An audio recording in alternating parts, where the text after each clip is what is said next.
So we'll take a few minutes to look over how to do a couple of these radical equations. So we'll just jump right in. I'll do 3 of the questions, and that should be enough for you guys to do the rest of them. So let's go ahead and start with number 2. So when we're solving, so the directions are solve each equation. Remember to check for extraneous solutions. Remember, extraneous solutions are extra solutions that come about when you square both sides. And since we're dealing with radicals and square root equations, we will be squaring both sides. So I'll be talking through the steps as we work through these. So number 2 here, the first thing we want to do is isolate the radical. That means get the radical by itself on a side, and that is done already, so we're okay there. Once the radical is isolated, we're going to go ahead and square both sides to get rid of the square root. So we are going to square both sides. On the left, we just have p squared. And on the right, the square root and the squared cancel, and we're just left with 2 minus p. Now, since we squared both sides, we have to remember at the end to check our solutions. We have a quadratic equation here because we have a squared variable. When we have a quadratic equation, we often want to just get everything to one side and then factor. So at this time, we will add p to both sides and subtract 2. Add p and subtract 2. And on the left side, we want to put this in descending order. So we have p squared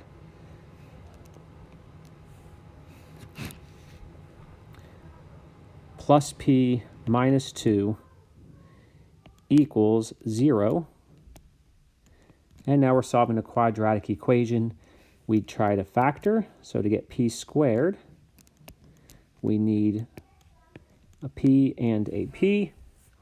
To get a negative, we need a plus and a minus. And to get negative 2, really our only options are 1 and 2 to multiply together to get 2. So we put 2 here and 1 here. We can go ahead and check. This is 2p minus 1p is 1p, which is what we want. So that is the correct factoring.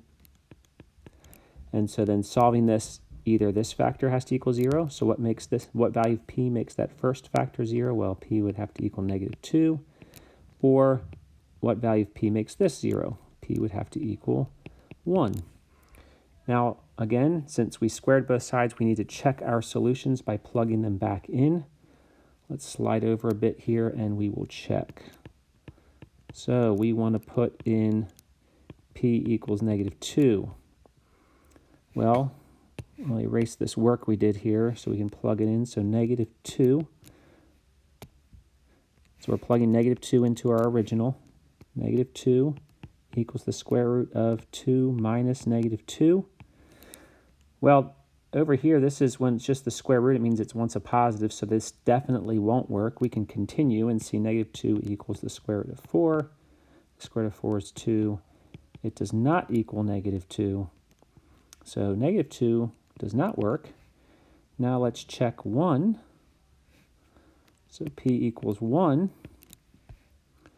And we have 1. I'm going to plug it back in the original. 1 equals the square root of 2 minus 1.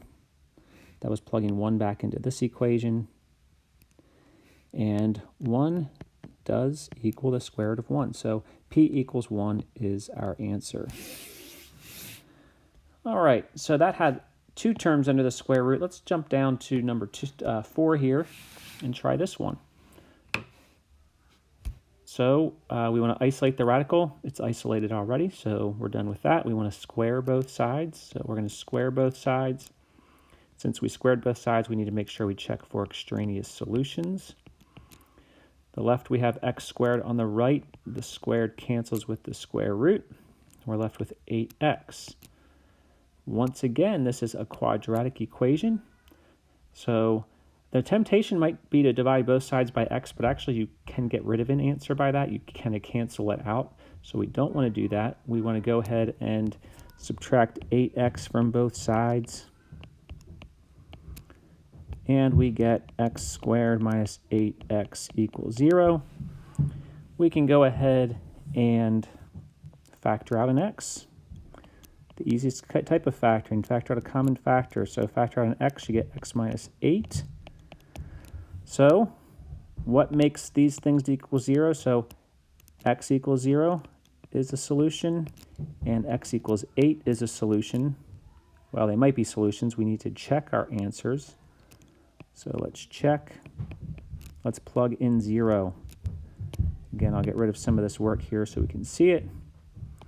So putting in 0, we get 0 equals the square root of 8 times 0. Well, 0 equals the square root of 0. That's true, so that works. Now try putting in 8 back into this equation. So 8, does that equal the square root of 8 times 8? Does 8 equal the square root of 64? It does. So 8 is also an answer. So we have two solutions for this one, 0 and 8. Now, let's go down and do number 10,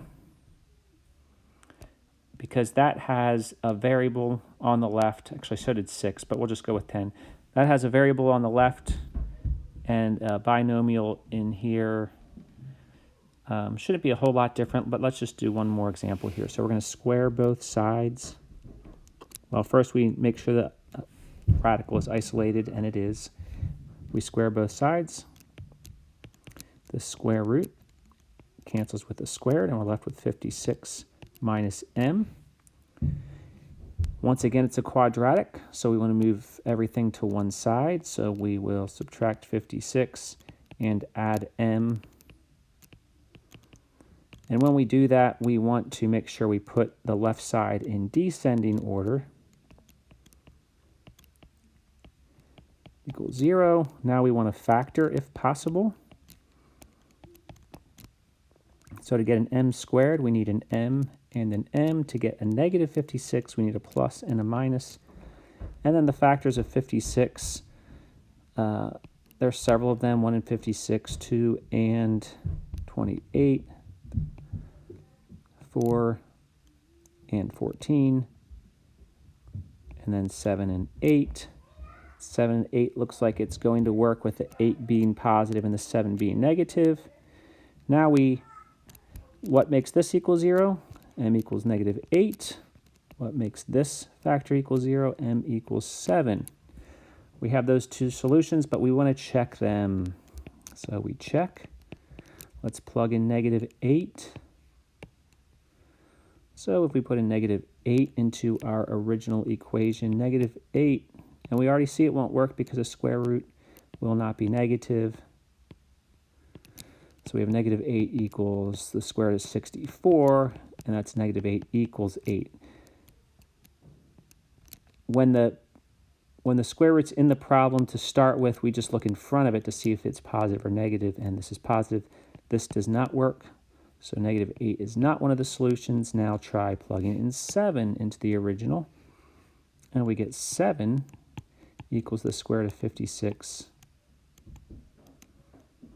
minus 7. Well, that was a mess.